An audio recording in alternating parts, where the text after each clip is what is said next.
Assalamualaikum warahmatullahi wabarakatuh. Perkenalkan, nama saya Ahmad Sugianor dengan NPM 2310020023. Saya dari Prodi Sistem Informasi kelas Regional D, Banjarmasin. Di sini saya akan menjelaskan tentang sejarah dan perkembangan konsep manajemen.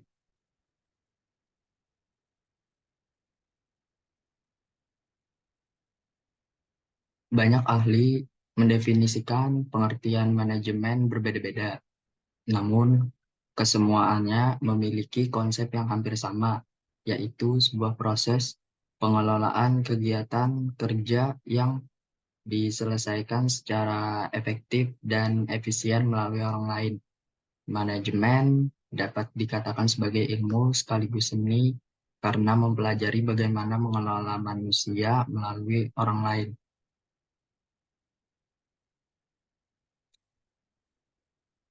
Manajemen merupakan sebuah proses yang khas yang terdiri dari tindakan-tindakan seperti perencanaan, pengawasan, pengorganisasian, dan kegiatan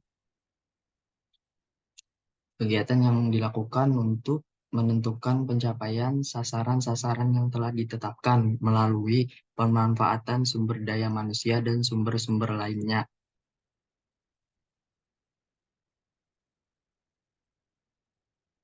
Perkembangan dan sejarah konsep manajemen telah mengalami perkembangan sepanjang waktu yang tidak terlepas dari para ahli manajemen mengembangkan ilmu sesuai perkembangan zaman yang berlaku pada saat itu. Secara umum, perkembangan teori manajemen dapat dibagi menjadi empat. Yang pertama itu ada konsep manajemen ilmiah yang berlangsung antara tahun 1870 sampai 1930. Yang kedua itu ada konsep manajemen klasik antara tahun 1900 sampai 1940. Yang ketiga, itu ada konsep manajemen hubungan manusiawi antara tahun 1930 sampai 1940. Dan yang terakhir itu konsep manajemen modern tahun 1940 sampai sekarang.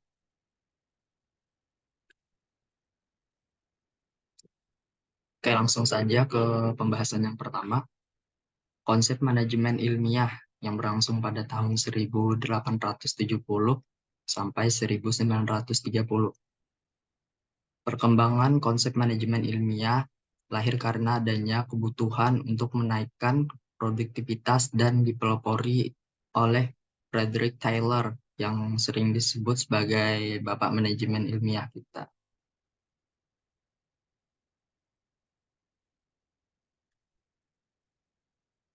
Konsep yang merupakan inti manajemen ilmiah ini adalah mengganti cara tidak teratur dengan ilmu pengetahuan yang sistematik. Nah, itu adalah poin yang pertama. Poin yang kedua, mengusahakan keharmonisan dan gerak kelompok. Dan poin ketiga, mencapai kerjasama manusia, bukan individualisme. Selanjutnya, menghasilkan output yang maksimal, bukan output yang terbatas. Dan yang terakhir, mengembangkan pekerja sampai taraf setinggi-tingginya untuk kesejahteraan maksimum mereka sendiri. Selain Frank, seorang ahli manajemen ilmiah, Lillian Gilbert, memelopori manajemen waktu sebagai ilmu yang menganalisis tugas sampai pada gerak fisik dasar. Tokoh lain adalah Henry Grant dan Henrington Emerson. Lanjut, yang kedua, konsep manajemen klasik yang terjadi pada tahun 1900 sampai 1940. Pada konsep manajemen klasik ini, menurut Henry Fayol, manajemen adalah sebuah kegiatan umum dari semua usaha manusia dalam bisnis, pemerintahan, dan rumah tangga. Pada perusahaan, ada 5 bidang kegiatan manajemen, yaitu teknis atau produksi, komersial atau pemasaran, keamanan, akuntansi, dan manajerial.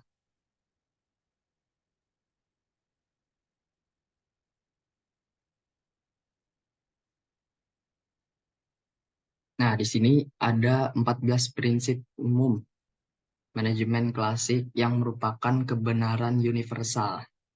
Nah, yang pertama itu ada pembagian kerja, yang kedua ada otoritas, yang ketiga tata tertib, yang keempat kesatuan komando, yang kelima kesatuan arah, yang keenam subordinasi kepentingan-kepentingan individu terhadap kepentingan umum, yang ketujuh balas jasa, kedelapan sentralisasi, yang kesembilan rantai skalar atau hierarki, yang kesepuluh tatanan, yang kesebelas kesamaan, yang kedua belas kemantapan para karyawan dalam pekerjaannya, yang ketiga belas inisiatif, dan yang terakhir semangat korps.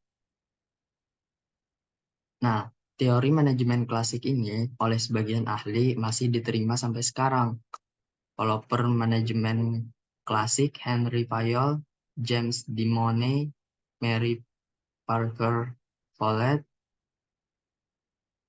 Herbert Simon Kester Ibana.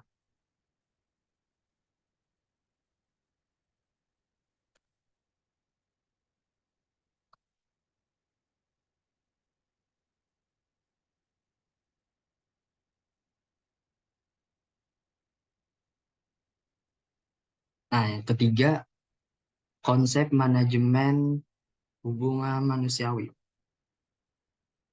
Nah, teori manajemen hubungan manusia adalah teori yang menggambarkan cara-cara bagaimana manajer berhubungan dengan bawahannya yang dipelopori oleh Houghton Studies, Elton Mayo, Fritz Rodisberger, dan Hugo Monsterberg. Houghton Studies mengatakan bahwa yang perlu diperhatikan untuk meningkatkan produktivitas adalah faktor perilaku manusia dan sosial. Pekerja akan bekerja lebih keras kalau mereka yakin bahwa supervisor memberi perhatian kepada mereka. Menurut Hugo Monsterberg, produktivitas dapat ditingkatkan dengan 3 jalan. Yang pertama, menemukan orang yang terbaik. Yang kedua, menciptakan kondisi psikologis dan pekerjaan yang terbaik. Dan yang terakhir, menggunakan pengaruh psikologis untuk mendorong karyawan.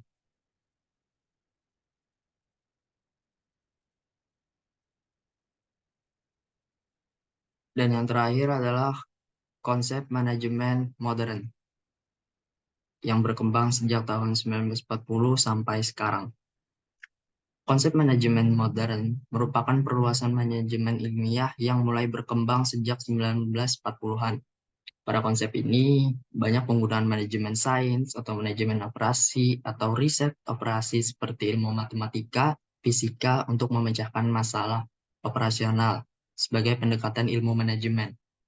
Pelopornya adalah Abraham Maslow, Chris Argyes, Douglas MC Greger, Edward Sheen, David MC Cleland, Robert Black, Jane Moulton, Ernest Dell, Peter Drucker, dan ahli-ahli manajemen operasi atau manajemen sains.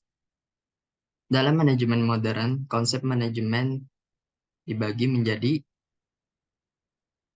yang pertama, manajemen berdasarkan hasil. Yang kedua, manajemen berdasarkan tanggung jawab sosial, manajemen berdasarkan sasaran, manajemen berdasarkan pengecualian, manajemen terapan.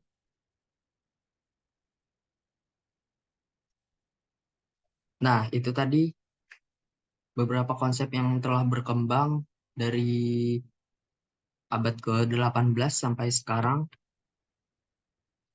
Itu saja yang dapat saya sampaikan. Terima kasih atas waktunya. Wassalamualaikum warahmatullahi wabarakatuh.